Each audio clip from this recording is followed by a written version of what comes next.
உங்கள் சிந்தனைக்கு இந்த காணொளியில் நாம் தியானிக்கக்கூடிய தலைப்பு சாத்தானின் வலிமைகளும் பலவீனங்களும். What are the strengths and weaknesses of Satan? நம்முடைய ஆவிக்குரிய போராட்டத்தில் நாம் கிறிஸ்துவுக்குள் யார் என்கிற அறிவு, ஒரு புரிதல் எவ்வளவு முக்கியமோ, அதுபோல் நம்முடைய எதிராளியான சாத்தான் யார் என்கிற ஒரு புரிதல் மிகவும் அவசியம். சாத்தானை மிகவும் அதிகமாக உயர்த்தி அவனுக்கு பயப்படுவதும் அல்லது அவன் ஒன்றுமில்லை என்று அவனை மட்டம் தட்டுவதும் ஆகிய இரண்டு கோட்பாடுகளும் ஆபத்தானவை. வேதம் அவனை எந்த நிலையில் வைத்து பார்க்கிறதோ அந்த பார்வையோடு நாம் அவனை அணுக வேண்டும். இந்த காணொளியில் சாத்தானுடைய பலவீனங்கள் என்ன, அவனுடைய வலிமைகள் என்ன என்பதை பற்றி சுருக்கமாக நாம் தியானிக்கப் போகிறோம். அவனுடைய 5 பலவீனங்களையும் 7 ஆயுதங்களையும் குறித்த இந்த செய்தி உங்களுக்கு மிகவும் அடிப்படையான ஆவிக்குரிய புரிதலுக்கு வழிவகுக்கும். கேளுங்கள், மற்றவர்களோடு பகிர்ந்து கொள்ளுங்கள். கடவுளுடைய பணியில் எசேக்கியேல் சண்முகவேல். ஆண்டவராகிய இயேசு கிறிஸ்து நாமத்தில் உங்களுக்கு என்னுடைய அன்பின் வாழ்த்துக்கள். உங்கள் சிந்தனைக்கு என்கிற தலைப்பில் உங்களுக்கு நான் வழங்கி வரும் செய்திகள் விசுவாசிகள் அடிப்படை சத்தியங்களை ஆழமாக புரிந்து கொள்ள வேண்டும் என்ற நோக்கத்தோடு கூட உங்களுக்கு நான் வழங்கி வருகிறேன். எனவே விசுவாசிகளாகிய நீங்கள் இந்த செய்திகள் உங்களுக்கு பிடித்திருக்கும் என்றால் மற்றவர்களுக்கு இந்த செய்திகளை அறிமுகம் செய்து வைத்து ஆதரிக்கும்படியாக உங்களை அன்போடு கேட்டுக்கொள்கிறேன். இன்றைய நாளில் நாம் தியானிக்கப் போகிற தலைப்பு என்னவென்றால், சாத்தானுடைய பலமும் பலவீனமும், the weakness and strength of சாத்தான்.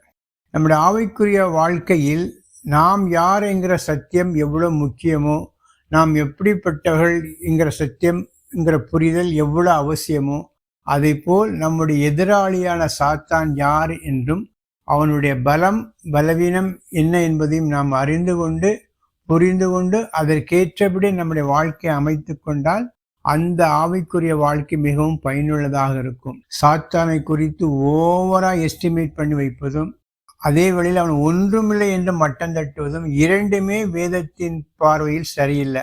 சாத்தானை எந்த நிலையில் வேதம் வைத்து பார்க்கிறதோ அந்த நிலையில் நாம் வைத்து பார்த்தால்தான் நம்முடைய ஆவிக்குரிய வாழ்க்கை சோர்வில்லாமல் தடையின்றி வெற்றிகரமாக ஓட முடியும். அது முழு நேர ஊழியமாக இருந்தாலும் சரி, பகுதி நேர ஊழியமாக இருந்தாலும் சரி, விசுவாசிகளாக இருந்தாலும் சரி, ஊழியக்காரர்களாக இருந்தாலும் சரி, அவரவர்கள் தங்கள் அழைத்த அழைப்பில் உறுதியாக ஓட இந்த சத்தியம் உங்களுக்கு பயனுள்ளதாக இருக்கும். இப்பொழுது சாத்தானுடைய 5 பலவீனங்களையும் 7 அவனுக்கு ஆதரவாக உள்ள பலம் என்று கருதப்படுகிற காரியத்தை குறித்து நாம் தியானிக்கலாம். அவனிடத்தில் சில அடிப்படையான பலவீனங்களும் இருக்கிறது, சில அடிப்படையான ஸ்ட்ரென்த்தும் இருக்கிறது. அதை குறித்து இப்பொழுது நாம் பார்க்கலாம். ஏன் இந்த சத்தியத்தை ஆழமாக புரிந்து கொள்ள வேண்டும் என்றால், பேதுரு இதை குறித்து ஒரு தெளிவாக எழுதுகிறார். 1 பேதுரு 5:8. தெளிந்த புத்தியுள்ளவர்களாயிருங்கள், விழித்திருங்கள். ஏனெனில் உங்கள் எதிராளியாகிய பிசாசானவன் கெர்ச்சிக்கிற சிங்கம் போல் எவனை விழுங்கலாமோ என்று வகை தேடி சுற்றி திரிகிறான். நாம் ஏன் பிசாசுக்கு ஜாக்கிரதையா இருக்கணும் என்றால், அதில் என்ன சொல்கிறார் என்றால், பேதுரு தெளிந்த புத்தி உள்ளவர்களாய் இருங்கள், விழித்திருங்கள். ஏனெனில் உங்கள் எதிராளியாகிய பிசாசானவன் கர்ச்சிக்கிற சிங்கம் போல எவனை விழுங்கலாம் என்று வகை தேடி சுற்றி கொண்டிருக்கிறான். அவன் அலர்ட்டா இருக்கான், விஜிலண்டா இருக்கான். அது போல நாமும் அலர்ட்டாவும் விஜிலண்டாவும் எச்சரிக்கையோடு இருந்தால்தான் அவனை மேற்கொள்ள முடியும். இல்லாவிட்டால் நம்மளை தோற்கடித்து விடுவான். எனவே விசுவாசத்தில் உறுதியாக நிற்க வேண்டும் என்று பேதுரு எழுதுகிறார். அதனுடைய அடிப்படையில தான் நாம் பிசாசை பற்றியுள்ள அவனுடைய பலவீனத்தையும் பலத்தையும் நாம் சரியாக புரிந்து கொள்ள வேண்டும். முதலாவதாக நாம் பார்க்கும் பொழுது அவனுடைய பலவீனம் என்ன என்று பார்க்கும் பொழுது, அவன் படைக்கப்பட்டவன், படைப்பாளி அல்ல.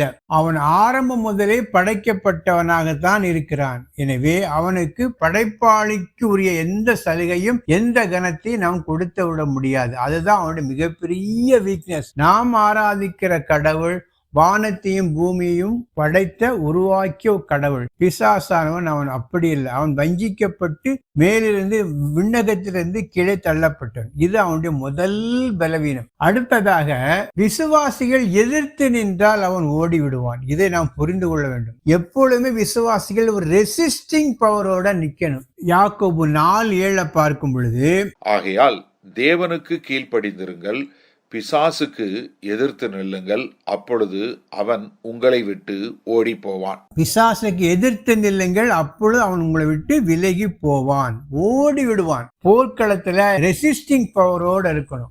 எப்பவுமே பயந்த சுபாவத்தோடு இருக்க முடியாது. பிசாசுக்கு நாம் எதிர்த்து நிற்கும் போதுதான் அவன் நம்மை விட்டு ஓடி போவான். நாம் பயந்து ஓடிக்கொண்டே இருந்தால் நம்மை துரத்தி கொண்டே இருப்பான். எனவே எப்பொழுதும் அவனை எதிர்க்கிற மென்டாலிட்டியோடு நாம் காணப்பட வேண்டும். அடுத்ததாக தேவனுடைய வார்த்தைக்கு அவன் எதிர்த்து நிற்க முடியாது. ஒன்று நாம் எதிர்த்து நிற்கும் போது ஓடி போவான், இன்னொன்று வசனத்துக்கு அவனால் எதிர்த்து நிற்க முடியாது.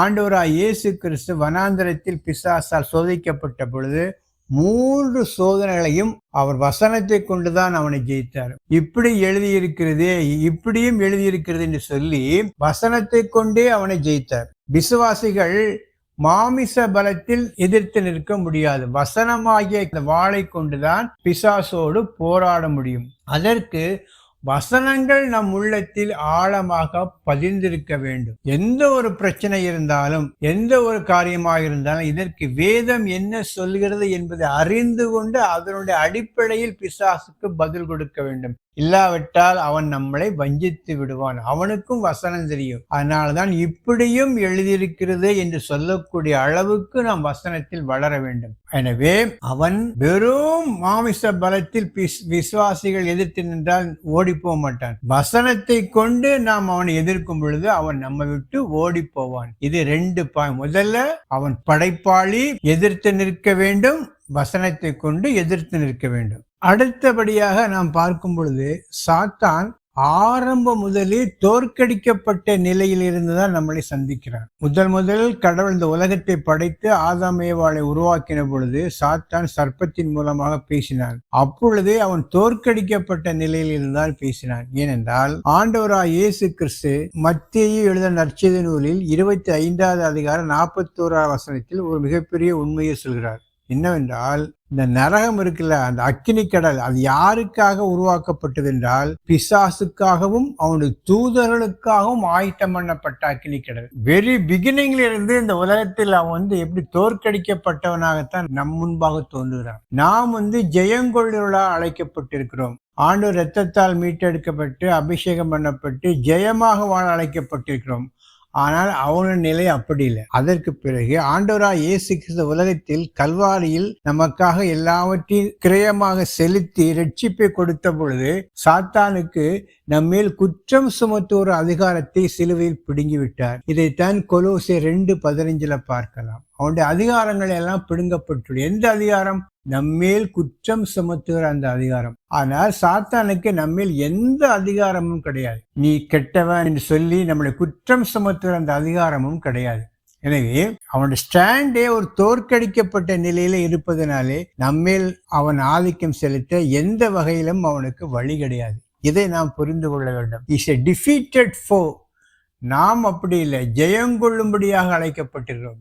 மலைக்கும் மடுவுக்குள்ள வித்தியாசம். அவன் தோல்வியிலே இருந்து கொண்டிருக்கிறான். நாம் அப்படி இல்லை, ஜெயங்கொள்ளுகளாக, எல்லாவற்றிலும் ஜெயங்கொள்ளுகளாக, தேவனால் ஜெயங்கொள்ளுகிற ஒரு விசுவாசியாக இருக்க அழைக்கப்பட்டிருக்கிறோம். அடுத்ததாக இறுதியாக ஒரு காரியம் என்னவென்றால், கடவுளுடைய அனுமதி இல்லாமல் பிசாசு நம்மளை தொட முடியாது. ஏனென்றால் நம்முடைய ராஜ்யம் என்பது வேறு. நம்ம இருளின் ஆதிக்கத்திலிருந்து விடுதலையாக்கப்பட்டு ஒளியின் ராஜ்யத்துக்குரிய பிள்ளைகளாக மாறிவிட்டோம். நம்மேல் தொடுவதற்கு, ஒரு முடியை கூட தொடுவதற்கு கடவுளுடைய அனுமதி தேவை. கடவுளுடைய அனுமதி இல்லாமல், கடவுளுடைய சித்தம் இல்லாமல் நம்மை அவன் தொடுவதற்கு அனுமதி இல்லை. அது பழைய ஏற்பாட்டு காலத்திலேயே யோபுவை தொடுவதற்கு கூட கடவுள் சாத்தானுக்கு அனுமதி கொடுக்க போய் தான் யோபுவை சாத்தான் தொட முடிந்தது. புதிய ஏற்பாட்டுல பழைய ஏற்பாட்டோட மிகவும் அதிகமாக பாதுகாக்கப்பட்ட நிலையில் இருக்கிறோம். கடவுள் அனுமதித்தாதான் பிசாசு நம்மை தொட முடியும். எனவே இவ்வளவு பெரிய ஒரு பலவீனங்களை கொண்டு இருக்கிற சாத்தானுக்கு நாம் ஏன் பயப்பட வேண்டும்? அவன் ஆரம்பம் முதலே தோற்கடிக்கப்பட்டவன். விசுவாசில் எதிர்த்து நின்றால் ஓடி விடுவான். தேவனுடைய வசனத்திற்கு அவனால் எதிர்த்து நிற்க முடியாது. அவன் படைக்கப்பட்டவன், படைப்பாளி அல்ல. கடவுளுடைய அனுமதி இல்லாமல் நம்மை தொட முடியாது. எனவே இந்த 5 மாபெரும் பலவீனங்களை வைத்துக்கொண்டு அவன் நம்மை மிரட்டி கொண்டிருக்கிறான் என்பதை நாம் புரிந்து கொள்ள வேண்டும். அடுத்தபடியாக இப்பொழுது சாத்தானுடைய ஸ்ட்ரென்த், அவனுடைய பலம் என்ன என்பதை குறித்து இப்பொழுது பார்க்கலாம். அவன் நம்மளை நேரடியாக தாக்க முடியாது, வசனத்துக்கு ஓடி போய்விடுவான், எதிர்த்து நின்றால் தப்பித்து போய்விடுவான். இதெல்லாம் அவனுடைய பலவீனம். ஆனா அவனுக்கென்று சில ஸ்ட்ரென்த் இருக்குது. அதை வைத்து கொண்டுதான் நம்மளை இந்த பாடுபடுத்துறான். அதை ஞானமாக கையாள வேண்டும் என்பதற்காகத்தான் இந்த பதிவு. மற்றபடி சாத்தானை மேன்மைப்படுத்துவதற்காக இல்லை. அவனுடைய 7 முக்கியமான ஒரு டாக்டிக்ஸ் அப்படின்னு சொல்லுவாங்க. என்னன்னா டிசப்பாயின்மெண்ட் அண்ட் டிஸ்கரேஜ்மெண்ட், நம்மளை சோர்வுக்குள்ளாக்கும். அது ரொம்ப மிகப்பெரிய ஆயுதம். எவ்வளோ பெரிய ஊழியக்காரர்கள் இருந்தால் சோர்வடை செய்வான். சந்தேகங்களை ஏற்படுத்துவான். டிஸ்ட்ராக்ஷன், கவன சிதறலை ஏற்படுத்துவான். டிசீட், வஞ்சகத்தை உருவாக்குவான். அடுத்து டிஃபேம் பண்ணுவான், நம்மளை களங்கப்படுத்துவான். டிஃபைல்மெண்ட், கரைப்படுத்துவான். டிஸ்ஒபீடியன்ஸ், நம்மளை கீழ்ப்படியாமைக்கு நேராக நடத்தான். இந்த 7 டாக்டிக்ஸ் என்ன என்பதை சுருக்கமாக இப்பொழுது பார்க்கலாம். இந்த பகுதியில் நாம் தியானிக்கக்கூடிய காரியம் என்னவென்றால், சாத்தானுடைய ஆயுதங்கள் எவைகள். ஒரு விசுவாசியை சாத்தான் தொடுவதற்கோ தாக்குவதற்கோ அவனுக்கு எந்த உரிமையும் கிடையாது. கடவுள் அனுமதித்தால் ஒழிய ஒரு விசுவாசின் மீது ஆளுகை செலுத்துவதற்கு சாத்தானுக்கு எந்த உரிமையும் வல்லமையும் கிடையாது. அப்படி இருக்கும் பொழுது ஒரு விசுவாசியை சாத்தானை எந்த நிலையிலெல்லாம் தாக்க முடியும் என்று பார்க்கும் பொழுது, அவனுடைய கைகளில் ஒரு பலவிதமான ஆயுதங்களை கையில் வைத்திருக்கிறான். பலவிதமான ஸ்ட்ரென்த் அவன்கிட்ட இருக்கு. அது என்னன்னா, ஒரு விசுவாசியை மனதளவில் நிலைகுலைய செய்யக்கூடிய அளவுக்கு பலவிதமான காரியங்களை அவன் கையில் எடுப்பான். அவற்றில் ஒன்றன்பின் ஒன்றாக இப்பொழுது சுருக்கமாக ஒரு 7 காரியங்களை குறித்து நாம் பார்க்கலாம். முதலாவதாக நாம் பார்க்கக்கூடிய காரியம் என்னன்னா, டிஸ்கரேஜ்மெண்ட், சோர்வு. சாத்தானுடைய கையில் உள்ள மிகப்பெரிய ஆயுதம் எதுவென்றால் சோர்வு.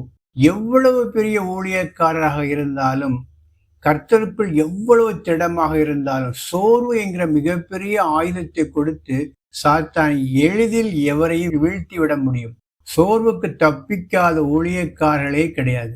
அவ்வளவு பெரிய ஒரு கொடுமையான பிசாசனுடைய ஆயுதம், அது ஸ்ட்ரென்த் எதுனா இந்த சோர்வு. இந்த சோர்விலிருந்து நான் தப்பிக்கக்கூடிய ஒரே வழி எதுவென்றால், நம்மை நாமே கர்த்தருக்குள் உற்சாகப்படுத்தி கொண்டே இருக்க வேண்டும். 1 சாமுவேல் 30:6 பார்க்கும் பொழுது, தாவீது எல்லா வகையிலும் நெருக்கப்பட்டாலும் அவன் தன்னை கர்த்தருக்குள் திடப்படுத்தி கொண்டான் என்று பார்க்கிறோம். அப்படி என்றால் அந்த அளவுக்கு நாம் கர்த்தருக்குள் நம்மை திடப்படுத்தி கொண்டே வரும்பொழுது சோர்வு நம்மை விட்டு அகன்று போகும். இந்த சோர்விலே நாம் கடந்து போவோம் என்றால் நாம் நம்முடைய வல்லமையை, நம்முடைய அழைப்பை இழந்து விடுவோம். அடுத்தபடியாக சாத்தான் கையில் உள்ள ஒரு ஆயுதம் எதுவென்றால் சந்தேகம். சந்தேகம் என்கிற ஆயுதத்தை பிசாசு பல நேரங்களில் பயன்படுத்துவான். சந்தேகத்தை கிளப்பிவிடுவான். இது ஏதேன் தோட்டத்திலிருந்து அவனுடைய மிகப்பெரிய ஒரு ஆயுதமாக காணப்படுகின்றது. ஏவாளுடைய உள்ளத்தில் சந்தேகத்தை விதைத்து விட்டான். தேவனுடைய வார்த்தையின் மீது ஒரு சந்தேகத்தை சர்ப்பத்தின் மூலமாக பிசாசு ஏவாளை ஒரு சந்தேகத்திற்குள்ளாக நடத்திவிட்டான். எனவே சந்தேகம் என்பது ஒரு மிகப்பெரிய சாத்தானுடைய ஆயுதம். இதற்கு தான் நாம் எப்பொழுதும் விசுவாசத்தோடு இருக்க வேண்டும். விசுவாசம் இல்லாமல் தேவனுக்கு பிரியமா இருப்பது கூடாத காரியம். தேவன் ஒருவர் உண்டென்றும் அவர் தம்மை தேடர்களுக்கு பலன் அளிக்கிறார் என்று விசுவாசிக்க வேண்டும். எனவே இந்த சந்தேகத்திற்கான ஒரே பதில் எதுவென்றால், நாம் எப்பொழுதுமே விசுவாசத்தோடு இருப்பதுதான் சாத்தானுடைய இந்த சந்தேகத்தை போக்குவதற்கான ஒரே வழி. சந்தேகத்தை தொடர்ந்து சாத்தான் கையில் எடுக்கக்கூடிய இன்னொரு முக்கியமான ஒரு ஆயுதம், ஒரு வல்லமை எதுவென்றால் டிஸ்ட்ராக்ஷன். கவனத்தை திருப்பி விடுவான். நம்மளை குறித்து கடவுள் ஒரு மிகப்பெரிய நோக்கத்தை வைத்திருப்பார். அதுல இருந்து வழிவிலக செய்து முக்கியமில்லாத காரியங்களை ஈடுபட செய்து விடுவான். அதாவது real enemy of the best is not the worst but the good என்பார்கள்.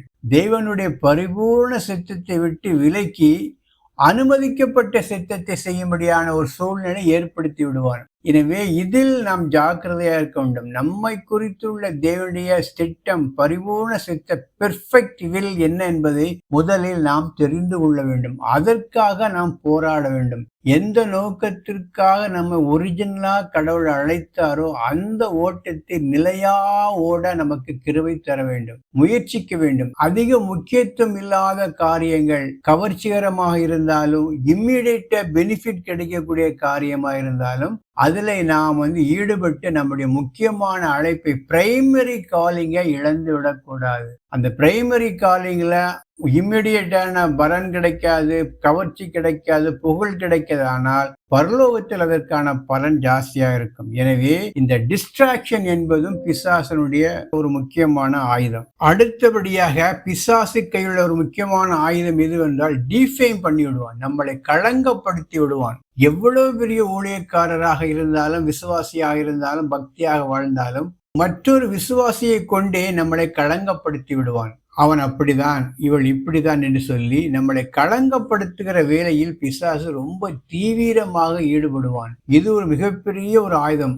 ஒரு தடவை அந்த பிசாசு அப்படி ஒரு களங்கத்தை ஒரு விசுவாசியின் மீது, ஒரு ஊழியக்காரன் மீது ஏற்படுத்தி விட்டால் அந்த களங்கத்தை அழிப்பதற்காக பல ஆண்டுகள் அந்த ஊழியக்காரர்கள், அந்த விசுவாசிகள் போராட வேண்டியது இருக்கும். எனவே இதுல நாம் ஜாக்கிரதையாக நம்முடைய நன்மை தூசிக்கப்படாதபடிக்கு, நம்முடைய வாழ்க்கை களங்கப்பட்டு விடாதபடி, பிசாசுக்கு இடம் கொடுத்து விடாதபடிக்கு நாம் ஜாக்கிரதையா இருக்க வேண்டும். இந்த களங்கப்படுத்துதல் என்பது, டிஃபேம் பண்ணுவது என்பது காலகாலமாக தொடர்ந்து கொண்டே இருக்கிறது. எவ்வளவு பெரிய ஊழியக்காரர்களையும் ஒரு வினாடியில் களங்கப்படுத்தி விடுவான். இதற்கும் நாம் ஜாக்கிரதையாக இருக்க வேண்டும். அடுத்தபடியாக பிசாசு கையில் எடுக்கும் ஒரு ஆயுதம் எதுவென்றால் டிசீட்ஸ், வஞ்சகம். வஞ்சகத்தாலே பல விசுவாசிகளை அவன் ஏமாற்றி இருக்கிறான், ஊழியக்காரர்களை ஏமாற்றி இருக்கிறான். கூடுமானால் தெரிந்து கொள்ளப்பட்டவளை வஞ்சிப்பான் என்று வேதம் சொல்கிறது. 2 கொரிந்தியர் 11:14 பார்க்கும் பொழுது, அது ஆச்சரியமல்ல, சாத்தானும் ஒளியின் தூதனுடைய வேஷத்தை தரித்துக் கொள்வானே. சாத்தானும் ஊழியக்காரர்கள் போலவே வேஷம் தரித்து நம்மளை ஏமாற்றுவான் என்று பார்க்கலாம். எனவே நாம் இதுல மிகவும் விழிப்பாக இருக்க வேண்டும். யார் நல்லவங்க, யார் கெட்டவங்க என்பது ரொம்ப க்ளோஸா போய் பார்த்தாதான் தெரியும். எனவே இதுல இருந்து தப்பிக்க நாம் வசனத்தை அடிப்படையாக வைத்துக்கொண்டு எந்த ஒரு தனிப்பட்ட நபர்களையும் மேலெழுந்த வாரியாக பார்த்து அவர்கள் வீசுகின்ற அந்த கவர்ச்சி வலைக்குள் நம்மை சிக்க வைத்து விடாதபடி ஜாக்கிரதையா இருக்க வேண்டும். வஞ்சகம் என்பது இந்த கடைசி காலத்தில் வஞ்சகமான போதனை, வஞ்சகமான உபதேசங்கள், வஞ்சகமான பேச்சுக்கள் மூலமாக விசுவாசிகளை கவர்ந்தெடுக்கக்கூடிய இந்த கடைசி காலகட்டத்தில் ஜாக்கிரதையா இருக்க நமக்கு கர்த்தர் கிருபை செய்வாராக. அடுத்தபடியாக பிசாசு கையில் எடுக்கக்கூடிய ஒரு ஆயுதம் எதுவென்றால் நம்மளை கரைபிடித்து விடக்கூடிய தந்திரங்களை அவன் செய்வான். எவ்வளவு பெரிய விசுவாசியாக இருந்தாலும், ஊழியக்காரர் இருந்தாலும், அவர்களை கரைபிடித்துவதற்கு பிசாசு எல்லா விதமான முயற்சிகளையும் மேற்கொள்வான். பணத்தின் மூலமாக, பெண்களின் மூலமாக மிகப்பெரிய ஊழியக்காரர்களை எல்லாம் அவன் வீழ்த்தி இருக்கிறான். எனவே இதுல ஜாக்கிரதையா இருக்க வேண்டும். பிசாசுக்கு இடம் கொடுக்க கூடாது என்று எபேசியர் 4:27 பார்க்கிறோம். அவனுக்கு நாம் ஒரு சின்ன ஒரு கேப் விட்டா விட அதுல உள்ளே மிகப்பெரிய மாளிகையை கட்டி விடுவான். எனவே நாம் இதுல ரொம்ப விழிப்பாகவும் அலர்ட்டாக இருக்க வேண்டும். சிறிய பாவம் தான் என்று பாவத்தை கிளாசிஃபை பண்ணக்கூடாது. இது சிறிய பாவம், இது பெரிய பாவம், இது முக்கியத்துவம் இல்லாத பாவம், இது முக்கியமான பாவம் என்று we should not classify the sin. சின்ன தான் அப்படிங்கிற கண்ணோட்டத்தோடு கூட வாழும் பொழுது நம்மளை களங்கப்படுத்துகிற காரியத்திலிருந்து நம்மை விலக்கி பாதுகாத்துக் கொள்ள முடியும். டிஃபைல்மெண்ட் என்பது ஒரு பிசாசுடைய ஒரு வல்லமையான ஒரு ஆயுதம். இறுதியாக பிசாசு கையுள்ள மிக முக்கியமான ஆயுதம் எதுவென்றால் கீழ்ப்படியாமை, டிஸ்ஒபீடியன்ஸ். விசுவாசிகளை கீழ்ப்படியாமல் செய்து விடுவான். இது ஏதேன் தோட்டத்திலிருந்து ஆரம்பிக்கிறது. ஆதாம் ஏவாளை கீழ்ப்படியாமைக்குள்ளாக நடத்தியதனால்தான் இன்றைக்கு உலகம் இந்த பாவத்துக்குள்ளாக சென்று விட்டது. எனவே அந்த ஒரு காரியத்தை பிசாசு இன்றைக்கும் செய்து கொண்டிருக்கிறான். எபேசியர் 2:2 பார்க்கும் பொழுது இந்த பிசாசானவன் கீழ்ப்படியாமையின் பிள்ளைகளுக்குள்ளே செயல்பட்டு கொண்டிருக்கிறான். அந்த கீழ்ப்படியாமை பிள்ளைகளுக்குள்ளே செயல்பட்டு கொண்டிருக்கிற சாத்தானுக்கு தேவனுக்கு கீழ்ப்படுகிற பிள்ளைகளாக நாம் வாழும் பொழுது அவன் நம்மை ஒன்றும் செய்ய முடியாது. கீழ்ப்படிதலே நமக்குள்ள மிகப்பெரிய பாதுகாப்பு. நம்முடைய காணிக்கையோ, நம்முடைய ஊழியமோ எதுவும் கீழ்ப்படிதலுக்கு சமமாக காணப்பட முடியாது. பலியையும் காணிக்கையும் பார்க்கிலும் கீழ்ப்படிதலே மேன்மையானது. எனவே நாம் எந்த காலத்திலும் எந்த சூழ்நிலையிலும் கர்த்தருக்கு கீழ்ப்படிய கற்றுக்கொள்வோம். அதுதான் நம்முடைய வாழ்க்கைக்கான மேல்படி என்பதையும் புரிந்து கொள்ள வேண்டும். எனவே இந்த காணொளியில் சாத்தானுடைய வல்லமை எது, எது பலவீனம் எது என்பதை குறித்துள்ள காரியங்களை தியானித்தோம். இந்த சுருக்கமான காரியங்களை நீங்கள் அடிப்படையாக மனதில் கொண்டிருந்தால் உங்களுடைய ஆவிக்குரிய வாழ்க்கைக்கு அது பயனுள்ளதாக இருக்கும். இந்த செய்திகளை பற்றியுள்ள உங்களுடைய கருத்துக்களை யூடியூபில் பதிவிட்டால் நலமாக இருக்கும். இந்த செய்திகள் உங்களுக்கு பிடித்திருக்கும் என்றால் லைக் கொடுங்க, கமெண்ட் பண்ணுங்க, உங்கள் கருத்துக்களை யூடியூபில் பதிவிடுங்கள். கர்த்தர் தாமே மகிமைப்படுவாராக. ஆமென்.